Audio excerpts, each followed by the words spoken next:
I actually love microphones. As I said, I came up as a musician playing real instruments in bands and stuff, going around New York City and everything else.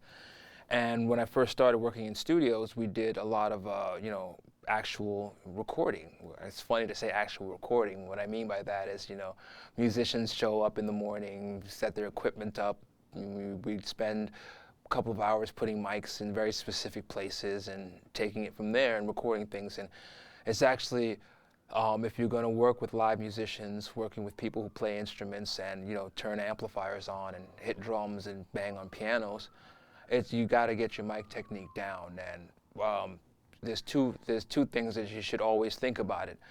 A, use the best quality mics that you can get your hands on, and B, use them in the most efficient places to capture the sound. Now, for a bright poppy sound, like a Billy Joel type thing, you want to use good, tight sounding condensers. We use 414s. We have some 4011s, B&Hs that we use as well, and some other different microphones. Play around, find your best configuration. It's best to use a matched pair, meaning same kind.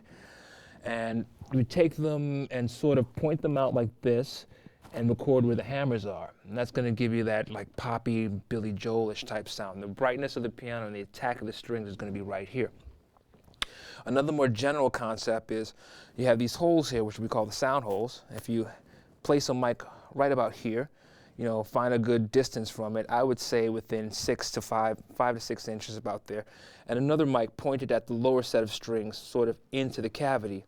That'll give you a nice high to low stereo spread as well, and a lot of control, and a very just piano sound. I mean, tough to call it anything else other than a piano sound. The nature of these sound holes is to give you that real mid-rangey piano sound.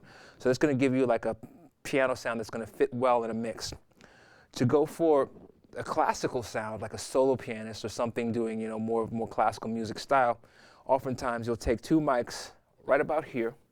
If you can, get this lid up nice and high. Stick a mic stick in there or something to point up really high. Some people even take it off when they're trying to do that. I like it because it gives you a little bit of reflection. But the general idea is to take a couple of mics, one pointed for low, one pointed for high, right about here, maybe anywhere between 6 to 12 inches apart. Just point it kind of that way. And you're getting a lot of the development of the piano coming up here and a lot of reflection off the piano, the lid.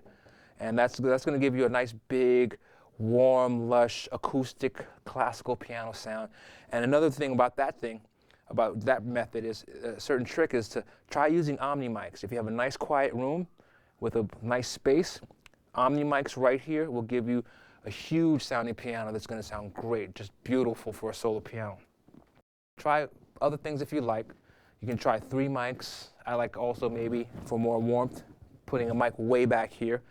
And also for a woody sound, like a woody old piano sound, I like to get a mic up underneath on the soundboard, like maybe just about this close, a nice large diaphragm mic, and just blend that into the other mics that you use. And that's a good way to start right there.